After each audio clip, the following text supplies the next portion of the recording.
to Business Life with Kimmi. I speak all things business over here on this channel, and I'm here to help you to grow your small business.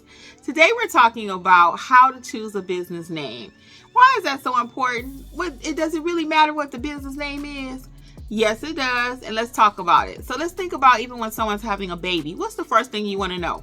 What's the baby's name? Because that sets the tone for everything. It gets you to thinking, well, if they pick a strong name or if you think the name is weak, right? You ever heard somebody's baby name and you're like, ugh. I don't know about that one. When's that kid gonna grow up? You know what I mean? So it's the same thing with your business. People will be judgmental of your name. So I'm going to give you some tips today on how to pick a great business name that will be strong and help you to be marketable and profitable in the end. Okay, let's do it. So the first one is you want to brainstorm. Sit down and think about what best describes the value of your business, the mission of your business, and the vision of your business, right? You really want to put some thought into that. Take and maybe write a list of 20 different names and you kind of play with them and start eliminating. So what I did for my business, I chose a spinoff of my last name, which is Nunnally. So most of my business adventures, endeavors, always start something with N-U-N-N for none, and none better is our little slogan. So you might pick something with your name in it. It may be something that reflects the actual product you're serving or selling. It could also be like, for example, I have a notary business. So I want to make sure in that title it has notary so people can know what I am doing, right? If you're starting a mobile detailing company, it may be something like Ron's Mobile Detailing Services, okay? If you're starting to sell cupcakes, Cupcakes by Kimmi, you know, something that people know what you're doing. So that's a very important key to picking a business name, okay? It needs to reflect the product or the service and who you are, okay? It could be your name. It could be, like I said, a little slogan or a little spin-off of what the product is, you know? So you got to kind of think about it. When you pick your company name, it's kind of like picking that baby name. You might have it for a long time, especially you start investing money into LLCs and, you know, registering it with the state and all this money you're paying out. So you might be stuck with it for a while. So really take your time and think about it before you pick a name, okay? You do want to keep it simple. It should be something that people can pronounce, they can easily spell, because like when you're on Google, when you eventually get your business on Google and you're trying to market it and they're trying to remember, dang, I think she said her name was, and they're looking for you, but they can't spell it. And that happens a lot of times. People, especially as your business starts to grow, they will be thinking about you later when they need that service. So for example, you spell life. Let's just say, because life is spelled so many different ways. You got your little hip hop ways. You got your L-I-F. You got your L-Y-F-E. Different ways that life is spelled. But that's another thing you want to think about. Don't make it so fancy that people cannot find you later if they've lost your business card or something. They have no way of spelling the name of the business. That's just something to think about. Also, you want to consider your target audience when you're naming your business. You don't want it to be anything offensive. You don't want it to be anything that people will become easily shocked by. You know, you want something that's going to stand out and separate you from the pack. But again, you don't want to use curse words in your business, depending on what type of industry you're going into. And I'm dealing with professionals here, so I'm going to assume you're a professional too. But you want to make sure it doesn't have any curse words in it. That may be popular for social media. That may be popular in reality TV. But for real life, everyday people, they don't want to do business with you if you got a bleep such and such and such and such. Bleep mobile detailing, or, you know, even Frank's hot sauce now. Their commercial is, I put that beep on everything. That for me took Frank hot sauce like down to like, eh. Now I know people thought it was cute. And when I first heard it, I said, what did she say? And it did what it was supposed to do. It was shocking. But for the regular average person starting a business, I'm not going to recommend you use curse words in your business name, okay? I don't like it. I ain't going to recommend it. Now, if you want to try it and it may be your industry, go for it. So make sure your business name is something that, again, will honor you, honor your product, honor your service, honor your family, okay? It all goes together. You are one thing. Sometimes people try to separate their business from who they are, but I always say you are who you are. You are who you are. You are who you are in business. You are who you are with your friends. You are who you are with your family. It's not something you can turn on and off. I had a client, actually. It was so funny. She took one of my trainings from my other business that I do. And she said, you're exactly like you are on YouTube. And I told her, I said, it's too much work to try to be anything else. What you see is what you get. I don't have time to try to be this way over here and that way over there. So I recommend you do the same thing in your business. Always just be consistent. Show up in your true, authentic self and from a place of integrity and professionalism, okay? Despite the world we live in, because I'll go back to social media again. What you see on social media, reality TV, those people are at a different level. Me and you, we need to walk the straight and narrow, do some old-fashioned stuff to have our business to grow, okay?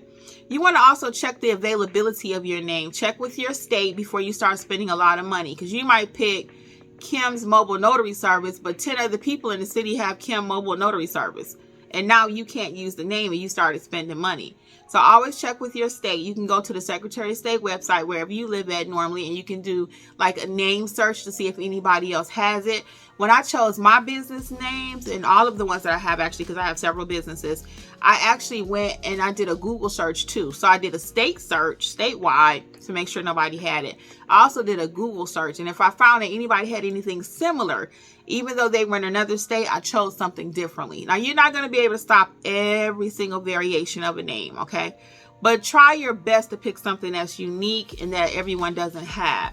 And you definitely don't want to pick something that you know someone else has, where they're going to send you a cease and desist letter to tell you you cannot use the name. So you definitely don't want to do that, okay? Also, don't be afraid to get feedback from your family and friends and fellow colleagues. Let them know, hey, I'm thinking about using this business name. What do you think? And I did that with several people. I collab with some of my teammates on my other business. I'll say something like, hey guys, I'm thinking about using this name. What do you think? So don't be afraid to ask for a little constructive criticism, we'll say, and see what their thoughts are. Because they may see something you don't. You may think that's the best name ever. And you start telling your friends and family, they're like, ooh, I don't know. You might need to pick something else.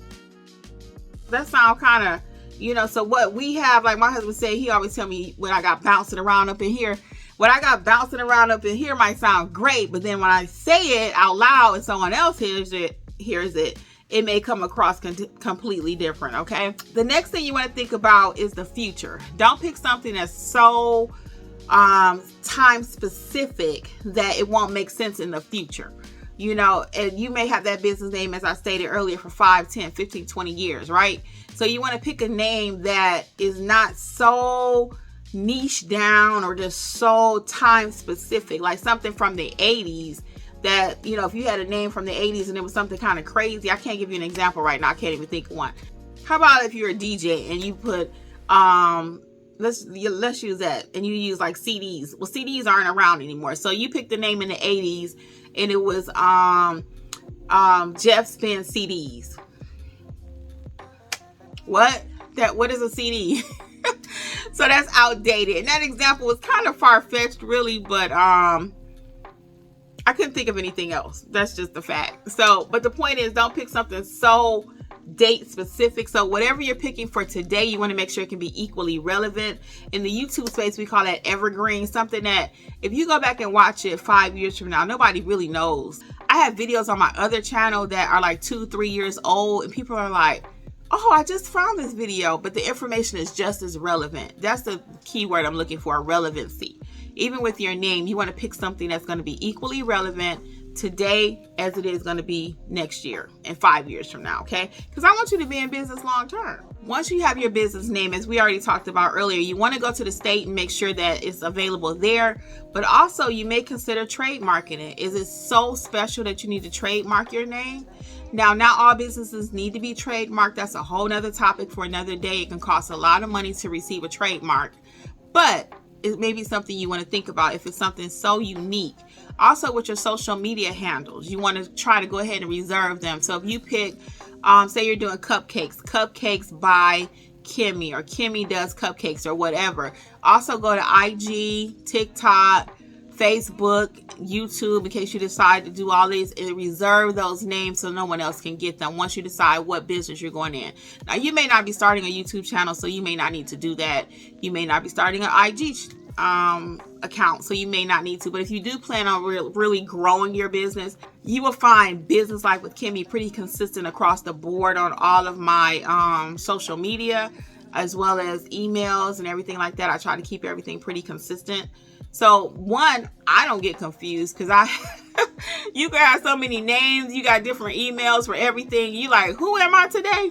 And you so you know that can happen for your clients. So try to keep things as simple as you can. I am really a firm believer in it's not that complicated, and let's keep it simple, okay? So I always like to leave things in a nice bow for you, things that we've discussed. So I'm going to do that really quick. When it comes to picking a business name, you want to kind of brainstorm, have about 20 different names, maybe 5 or 10. It don't have to be 20, but have more than just one picked out. Okay, keep it simple. You don't want it so complicated people cannot pronounce it or spell it. You also want to know who is your target market. Who is your audience? Make sure that they're going to be comfortable with the name too. And make sure it's not offensive. No curse words, okay? We're going to keep it on the up and up, pretty professional. Check for the availability with your state. Make sure it's available. Get feedback from your family. Hey, do you like this name? Mom, dad, honey, sweetie, what's up? Is this a cool name? What do you think about it? Don't be afraid to ask people. Now, don't be afraid of what they may say too, because they may be like, I don't like that. But be open. They might can help you pick the right name. Also, when it comes to picking a business name, think about the future. Just don't pick something because it's really cute today. Make sure it can stand the test of time. Will that name be equally relevant, searchable, and everything 5, 10, 15 years from now? Because I want you to be in business for a long time, not just a one-hit wonder, okay? And last but not least, always, always, always take your time. This is something that you're going to have with you for a long time. Just back to the baby illustration. The baby had that name for the rest of their life. Your business may have that name for the rest of its life. So make sure you choose wisely, okay? Until next time, this is Business Life with Kimmi. Bye.